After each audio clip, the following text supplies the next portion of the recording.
Hi, I'm Dr. Karen Becker, and every day this week, Mercola Healthy Pets is excited to bring you a special interview with a variety of animal professionals and pet lovers that will help bring awareness to the Companion Animal Nutrition and Wellness Institute's latest project. It's called the SPAN Partnership, or the Student Partnership in Animal Nutrition Program. This innovative program provides veterinary students and vet tech students with educational opportunities to learn about companion animal nutrition from unbiased board-certified veterinary nutritionists. Enjoy the interview and consider supporting Can We SPAN program this week. Why don't you tell us a little bit about your background? How did you get interested in nutrition? Tell us about you. So I went to Virginia Tech. I actually got 2 bachelor degrees there, one in animal science, the other biology, with minor in chemistry. From there, my advisor was actually teaching an animal nutrition course. He introduced me to Dave Harmon at University of Kentucky. And Dave was doing research for Hill's Pet Nutrition at the time. And so I did my master's and PhD there. Obviously, was still considering vet school, but once I got into the R&D side of things, I really found my calling. So after I graduated, at least at the time, I thought it made sense. I went to Hill's Pet Nutrition for about 8 years. I also went and got my board certification with the American College of Animal Sciences, and I earned my fellow with the American College of Nutrition, which is actually human nutrition. And then in about 2013-ish, Blue Buffalo called me and wanted me to come up and talk to them. And I actually took a job there. I was Senior Vice President, Regulatory Affairs, Quality Assurance, and R&D. After Blue, I started consulting for companies that pretty much weren't doing kibble because, there's a place for brown and round, but there's opportunity to make something better. And that's where my co-founder and I started Guardian Pet Food. How did you arrive to where you're at with the types of foods you're interested in producing now versus 5 or 10 years ago? Yeah, so it's a good question. So, there's a lot of companies, and they're good companies. They won't dabble in the new and novel because they don't know if it's going to succeed or not. So when I got out of doing kibble, I just vowed I would never do kibble again. And the reason being is to your point, it just wasn't challenging. We were looking for new opportunities to improve on nutrition. What I did was I summarized every digestibility study that was done at the time between Illinois, Kentucky, and a couple other universities. And what you end up seeing is, on average, for argument's sake, dry matter digestibility is most kibble hangs around 80, maybe 85% digestible. Well, if you think about a 25-pound dog in a year, you're literally throwing out like a 50-pound bag of food into the backyard. And so, when I went down the path with Jim Golofsky, my co-founder, we did one of those, hey, what if we could make something that could do this? And so we went and made something that was freeze-dried because we wanted something that was convenient for the pet owner, like kibble, but also it delivered on all the benefits of raw food, right? And so our stuff isn't going to be cooked. It simply goes through freeze drying. The manufacturer we work with actually has a proprietary kill step that isn't HPP, and it's very novel, which, to me was super cool. When we did digestibility testing, our dry matter digestibility was 91%. Protein was like 93, and obviously fat was high because fat typically is high unless you got something goofy going on. I want to say it's like 96, 97%. And our stool volume was obviously reduced dramatically. You nailed down the 2 biggest concerns for veterinarians when it comes to some of these innovative alternative non-kibble diets: the pathogen control, and obviously you're a formulator and a nutritionist, so that part's taken care of. How do you address your professional peers telling you there's no research behind feeding these alternative diets as being any better than kibble? How do you address that question? My pushback to them, and it would be to Hills and other people, put your digestibility data out there for everybody else to see. Put your analytical data for everybody else to see. Once we get our website overhauled, you're going to see, hey, here's all my nutrients from an AFCO standpoint and a few others. on a 100% dry matter basis. And more importantly, you're going to see it from a 100K cow or a 1,000K cow basis, because that's where the veterinarians really care about. For all the initial runs that we've done to date, we send it out for the complete AFCO profile. And so where most people would release just based off of the guaranteed analyses. And so we're making sure we're doing everything right and it's done right. As cheesy as it sounds, Jim and I both have that concept of pets before profits, because if you're not thinking about the pets and you're not giving them the right nutrition, well, then you shouldn't be making money. I mean, you should go find something else to do. And so it's the old concept of, hey, I don't want my animal to survive. I want them to thrive. Why do you think that pet parents are demanding transparency, demanding better quality? They want to see exactly where their food comes from. There's a reason for that. And why do you think that this is such a fast-growing segment of the pet food industry, and yet so few people doing it?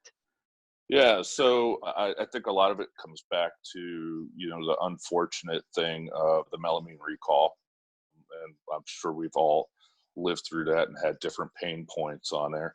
When you started seeing Iams and Eukanuba and other people, grocery brands that were getting recalled coming out of the same plant, I think that was an eye-opener to a lot of consumers back then.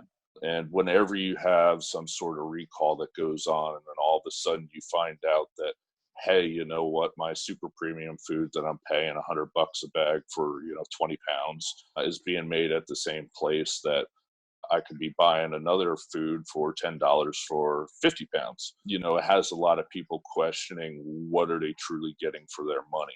And the reality of it is, when it comes to food safety, and when I say that, like salmonella, listeria, if it's being extruded, they're all created the same. They're not going to treat the Dollar General food any different than what they're treating the most expensive kibble out there, because they go through the same processes. And so I think from that standpoint, that's where they want to know the transparency and stuff like that. And then obviously they realized it was Chinese ingredients, and a lot of the super premium companies were using the same ingredient as the Dollar General. That was another sore subject too. Unfortunately, some companies today act like their food is better because they don't have ingredients coming from China. But your ingredient sources really don't matter unless if you have a good quality control system in place. One of the concerns for Can We is, veterinary education. How well do you think veterinarians are being educated about pet foods and the pet food industry? And, how do you see it right now where it stands? When it comes to schooling, obviously you get your, course, you're probably early in your career, and that may be your only touch point you have in nutrition, unless you decide, hey, you know what, nutrition's for me, and, I want to go get my master's, PhD, or board certification. But if you're going into a traditional veterinary clinic, that might be your only touch point that you get on that, minus, whatever sales rep comes into your clinic from time to time. But the reality of it is as a company, you need to be educating both the consumer and consumer being the veterinarian as well. And so having that data accessible, so it's not a pain point that, hey, I don't want them to call me and go, what's your sodium level per kcal in my food, or iodine or copper or anything like that, so they can decide, hey, it's still okay to feed it. That stuff should be out there and transparent and in the forefront. And so, there's lots of opportunities for education. And I also believe that there's lots of opportunities for education on new foods, new food trends, what consumers are looking for, and things of that nature. And so, for example, one example I always give, and it was always a pet peeve for Dr. Freeman up at Tufts, is, well, why do certain companies say that your food's gluten-free? And when you remind them that it might not have anything to do with the dog, it could have everything to do with little Jimmy who interacts with the dog, but now he's allergic to his saliva because he's eating whatever else. It's actually a lifestyle for the consumer. So some of those claims are really irrelevant to the dog, but it has a lot of things to do with that consumer and what's going on in their household. And they also need to recognize and understand when, sometimes people in their own industry will misspeak or present data that is not backed by anything. I'll use the article that was published in the AVMA the end of last year, where Dr. Freeman mentioned that BEG diets are causing DCM. Well, now all of a sudden, FDA hasn't showed the linkage of that or a particular brands, but you have veterinarians that did read that commentary article, which didn't have to go through peer review publication process. Now you have veterinarians thinking that all grain-free is bad. Well, it's not.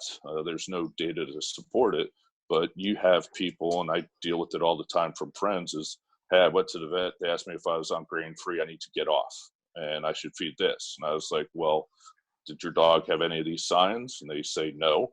And I said, well, challenge them like you would challenge your doctor. You have the right to ask, what is their rationale? What's the data behind it? And can you support it? And so I think, there's two ways to properly educate that. That's one is from the company side, but also on a different organizations like AVMA. They should be making sure the proper information and articles they're putting out there are factual, data-based, and driven. I know I couldn't go into a vet clinic and say, hey, I got this cool new food without somebody going, well, do you have an abstract or a briefing or whatever that proves that your stuff works? I don't see why they wouldn't require or ask that on a flip side of a veterinarian coming in, or them reading an article, or God forbid, however the news decides to spin it. Well, certainly all of these topics are sparking tremendous amount of confusion within the pet parent category. Owners are wildly confused right now, and when they go to their veterinarian appears to be equally confused, and also not necessarily even have the background to be able to have an ongoing conversation. Veterinarians don't know what to do at this point. So I think it's fantastic, first of all, that CanWe is doing what they are doing in terms of being able to provide independent nutrition and research on different types of diets. But I also think it's really important that we have nutritionists like both of you asking questions. They're difficult questions. They could be uncomfortable questions, but you're doing a fantastic job of asking questions to your peers. Those questions aren't necessarily making you popular, but they are starting a conversation that pet parents are desperate to have, because we don't have the answers we need, and we're really relying on you, the experts, to disclose what you know, what you're thinking, but then also carve a path forward in terms of what needs to happen, what research needs to be done. Yeah, it's really just shifting the company's ways of thinking. And when it comes to formula development, that's proprietary and that's unique to them. But when it comes to supplying proper information to people to make very good decisions that are based on facts and not puffery and imaging on packaging, that's where they need to be. And the ones that are even saying, where's the science? Well, I don't see them publishing their data either. And so they need to change their mindset. And you know what? If you're going to call people out, you better be able to put your data out there for other people to review as well. And Ryan, as we go forward with this fundraiser and our goal to provide unbiased education, to be able to sort marketing from, real nutrition education. And it's the kind of information that we would like to see veterinary students learn and understand, to hear what you bring to the table. What we're looking to do is bring in new information about what's out there, why, and I think you're part of the solution.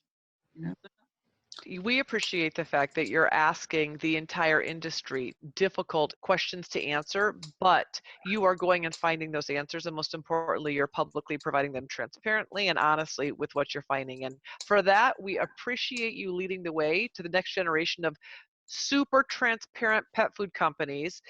It's what we all have desperately wanted, and it's happening. So we appreciate you not just participating, but leading the way. Thank you. I appreciate it. Thank you. Thank you, Ryan. You're welcome. Thank you, Dr. Barges, for joining me. Tell me a little bit about what you do in terms, I know you're double board certified, so you do a lot at the teaching hospital, but tell me a little bit about your job specifically pertaining to the nutrition aspect of your job. Okay, so I am boarded in veterinary nutrition, and I run the clinical nutrition service here at the University of Georgia. It's a fairly small service, but very busy because of consultation and both internally and externally. I also do quite a bit of research in the area of nutrition as well as other areas. How many vet schools have full-time clinical nutritionists, would you guess? Not enough. Probably more than half have a nutritionist or some access to nutrition, but there are some of those, and I'd have to sit and think through it, that the nutritionists are not there full time, that they have positions either doing other things like myself, where I do internal medicine, interventional radiology, and nutrition, or they work for industry and they come in and work there part time. Yeah. And even that, I think, is quite helpful. I went to Iowa State and there was not a small animal nutritionist even coming in to teach classes. My entire education was done by a pet food representative for small animal nutrition. How common or uncommon is that? It's not as common as it used to be. Many times people from industry are invited in to do basic nutrition teaching, but probably more commonly they're invited in to do more of the elective advanced nutrition, where they can come in and do part of the labs or come in and give topic presentations to students. The schools that have nutritionists on staff usually teach the nutrition course, but then people from industry come in and do, lunchtime seminars unrelated to being involved with nutrition, or are a part of an elective rotation. You've been teaching a long time. Are you seeing vet students' desire for better nutrition education happening? So as the curriculum has developed, as student numbers have increased, and as nutrition has become more in the forefront of a lot of conversations, primarily driven by recalls and problems with nutrition rather than anything else, that students have a desire for a couple of things. One is more broad information related to veterinary nutrition, small animal nutrition, but also more than just the conventional types of diets and the conventional information. And do you think that that's just a generational shift? I mean, when I went to vet school, I think maybe raw food or fresh food feeding was just getting started, but it certainly wasn't a common discussion. Nowadays, I feel like pet parents are having that discussion, but it's not necessarily included with veterinarians, or veterinarians, because we're lacking knowledge, just say, just don't do it. Do you think it's just a shift in perspective with age, like millennials thinking more about food and how food matters? I think there's been a shift, not only in millennials, but in other generations as well, in terms of what the role of nutrition is in health, and certainly managing disease, but in particular with health and longevity and overall well-being. And if you look at surveys through some of the pet food trade magazines, pet owners in particular are more interested in simple ingredients that they recognize, less complex formulations, similar to what they are eating, and they are, for the most part, tending to eat better than generations before them. I didn't feel like 25 years ago that there was a focus on, as long as you're feeding a diet that's considered complete and balanced. I don't feel like we really were taught to focus on nutrition until there became an illness where nutrition could Yeah. potentially help with intervention. Do you feel like people are thinking more about preventive nutrition now than before? I think it's probably been in the last 15, probably more than that, 20 some years, that the focus has become more on preventative therapy. But most of the research, if you look in veterinary literature in general, has been the role of nutrition in managing disease once it has occurred, whether it's cancer or kidney disease or heart disease or GI disease or whatever it might be. There is much less information out there in terms of the role of nutrition in preventing disease in dogs and cats. Do you believe that research potentially could help shift that. I certainly think that pet parents are asking, what foods can I feed now to extend the life and the Yeah. quality of life, the health span, as well as the lifespan of my dog or cat. I do think that this could be causing a rift between pet owners who are asking the questions and veterinarians that are saying, I don't know, we didn't learn about it. Yeah, I agree with that. I think the issue is who's going to fund the research, first of all, because most research has traditionally been funded by pet food companies. And so they have very specific interests in terms of their return on investment. And so a lot of that research has been more focused on disease states and managing disease states. Less has been put into looking at wellness nutrition, except perhaps in terms of some studies related to weight management. But even then, a lot of that research has been, once they're obese, how do we get weight off of them and how do we keep it off, not necessarily how we prevent it. So it still doesn't quite answer the question in terms of what are some individual ingredients or formulations that might, specific foodstuffs that might help with longevity, other than maintaining optimal condition and not letting a pet become overweight or obese. It is difficult sometimes for veterinarians to think of that, or even to think about homemade diets or whole food diets and using diversity of foods in a healthy animal, in a healthy dog or cat, because that's not the way they're taught. But on the other hand, I think whether it's about nutrition or about anything else, if they don't know, if they don't do it, if they're not comfortable in doing it, then they should be referring their client to someone who can do that for them. Where are we right now with veterinary student education when it comes to nutrition training? And I guess a second part of that question is, are there any changes that you can foresee that may be beneficial to help provide vet students better education pertaining to nutrition? First of all, veterinary education in general moves really slow, and universities in particular move really slow. I think it's only been in the last, again, short period of time, 10 years maybe, that people started to look at how can we use nutrition to improve longevity. And I wish I could say that that's been uniform across all schools and all teaching programs. I'm not sure that that's true. And I think it in part comes back to who is teaching the course and from where they're coming from in terms of their belief in that and their training in that. I think we are seeing a shift away from disease-oriented medicine, including nutrition, to more wellness and health. And part of that then is when we get to dogs and cats, here are the conventional foods, but there are all these other ones out there, and being willing to discuss those and present those in an unbiased fashion. And that sometimes is an issue. Students are exposed to people from industry, and they tend to be the large companies because they have the money to be able to do it, to bring in people to talk about unbiased topics while they're wearing their jacket with the logo and their slides have the logo, and they give them handouts that have the company's information and stuff. So they're exposed to it in those ways, whereas the smaller companies and the less traditional companies don't have the financial resources yet to be able to do that. It comes back to, again, somebody coming in and being willing to talk about it without biasing students away from those types of diets as being viable alternatives to the traditional. And that is a stellar goal. That certainly is one of CanWe's goals, but incredibly difficult. It's a little bit, I've heard a number of people say to me, it's a little bit like going to medical school and have pharmacology class being taught by pharmaceutical companies. There's going to be a bias there. And yet, I think for some veterinary schools, it's either that or no nutrition training. So they're Yeah. incredibly thankful for what they have.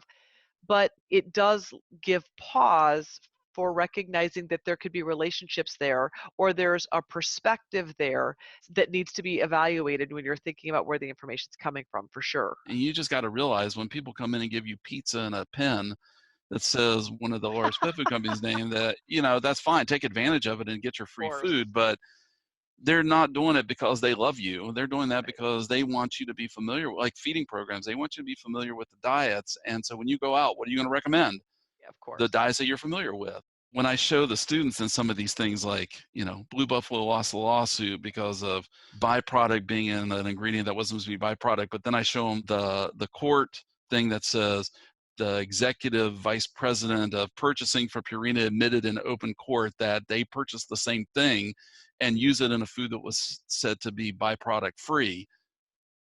Like, Yeah. Pierre, no better. Yeah, Business is that's business. You just need to be exactly right. aware of that.